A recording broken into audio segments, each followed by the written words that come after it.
I believe with us now, we have Candice Ferrett on the phone. Hello, Candice. Hi. Hi, did I pronounce your last name right? You did, thank you. Wow. That's rare. It's rare for me. So I guess now the story we're talking about here is actually the title here is Laura Curran seeks proposals for the Nassau Hub property. Mm-hmm. So we're doing this again. Yeah. Right. Yeah. Right. New county executive, new issues surrounding the Nassau Hub. For anybody who's new to the county, it's, a decades-long effort to try to take the land around Nassau Coliseum. It's about the whole site itself is about 77 acres, but there's 72 acres available there. I think several county executives going back, 4 or 5 of them have entertained various kinds of proposals to build on that land. It's the last major buildable tract of land in Nassau County. So it's central to the county. It's obviously close to the college. It's close to RXR Plaza, the Meadowbrook, Roosevelt Field, Mitchell Field, and Hofstra. Yeah. So it's a big piece of property, and I think everybody has lots of different kinds of ideas of what to do with it. Yeah, there've been a lot of proposals. How come none of those worked, do you think? It's hard to say. There have been a lot of political glitches, I think, over the years. Oh, that's a nice way to put it.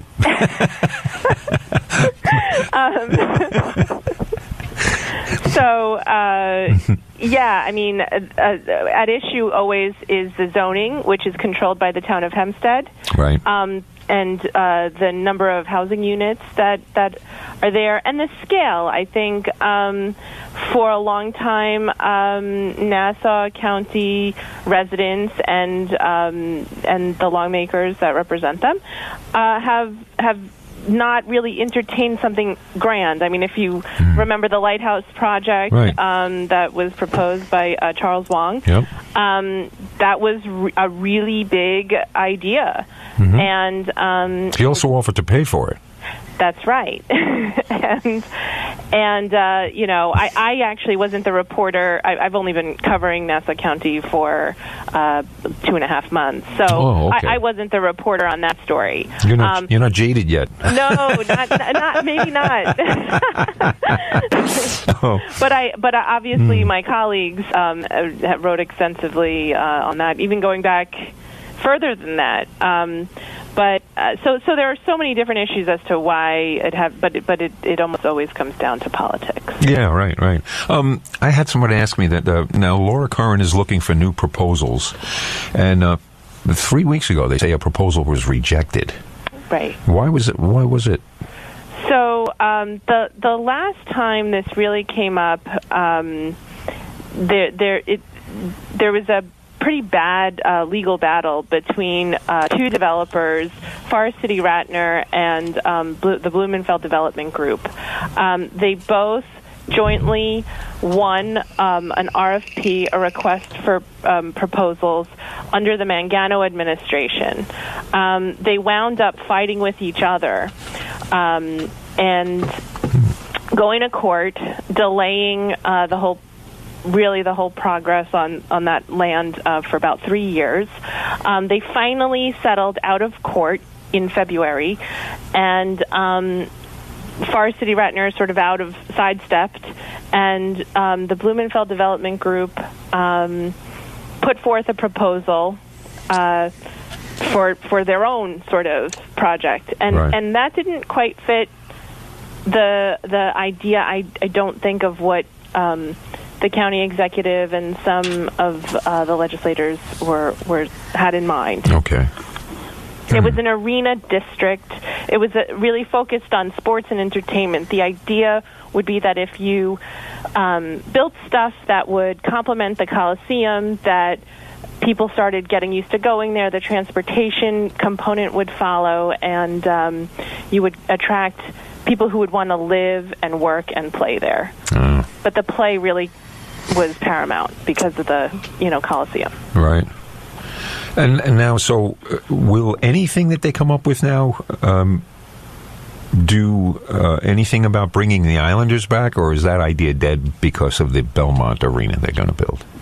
Well, I mean, I wouldn't necessarily hold out hope. I mean, the Belmont project, sure, it has the backing of the governor, it seems, and I think is well underway.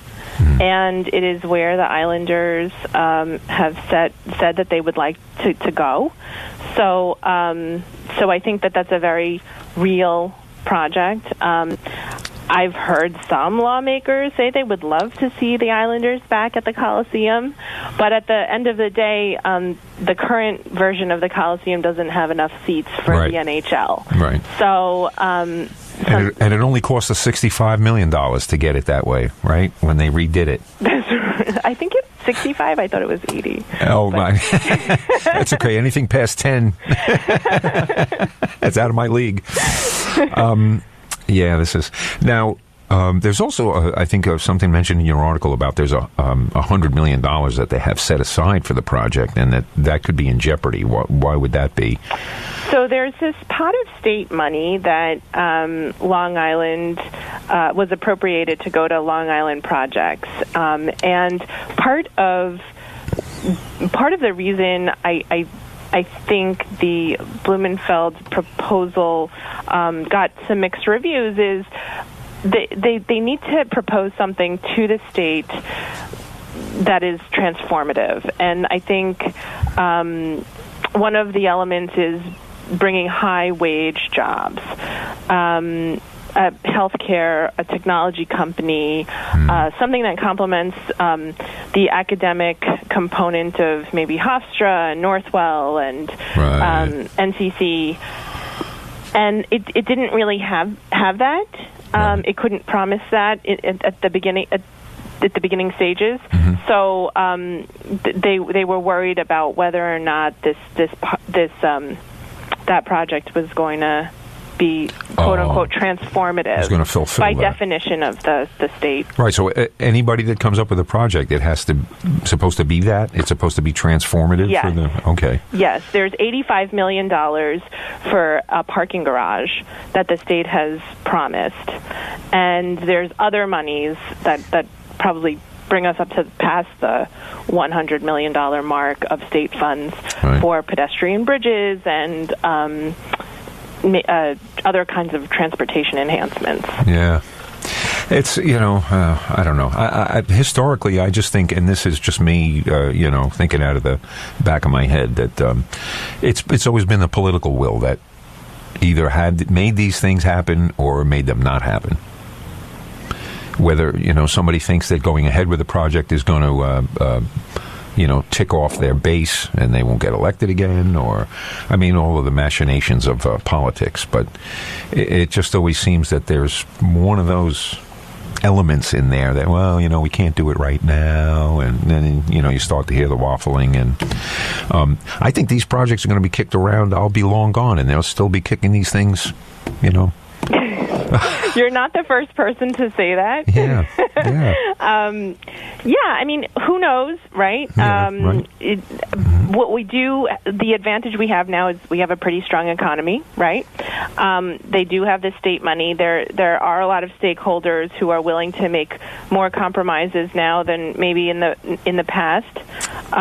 You do have the town of Hempstead. There's certain lawmakers in the town of Hempstead who are supportive of Laura Curran, so that could change things as well. Yeah.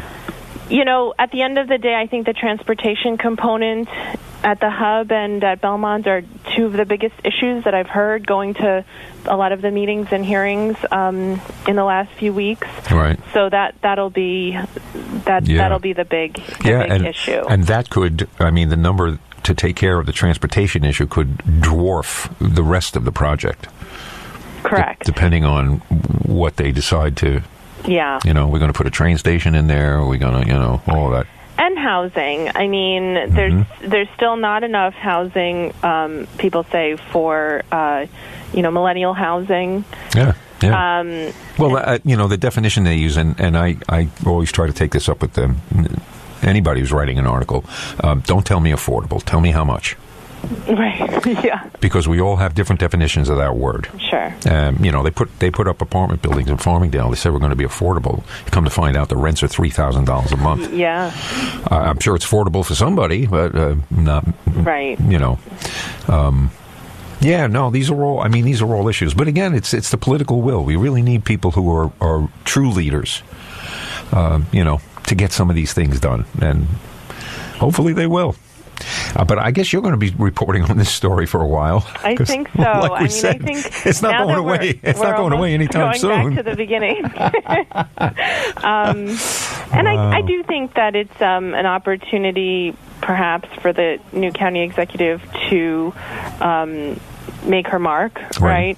Leave a legacy, if that, and others before her have tried. So right. It's also an opportunity for the citizenry to observe how she operates and either gets things done or doesn't. Yeah, I think it will be interesting once they make public the proposals for the property, if they make public the proposals for the property right away. Right.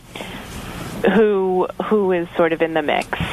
Yeah. That'll be interesting to watch. Yeah. Well, Candice, I thank you very much for calling us and talking about what may or may not happen here on Long Island. Anytime. Don't lose your sense of humor, though. Right? Yeah. And I hope we get to talk to you soon. Sure thing. Okay? No problem. Thank you very much. Thanks a lot. I appreciate it. Take care. Bye. Bye-bye. Well, and we want to thank Candice Ferrett, definitely. Also David Olson, who called in. And we, of course, have to thank Newsday for giving us access to their reporters and talking about some of the stories that are going to affect us all.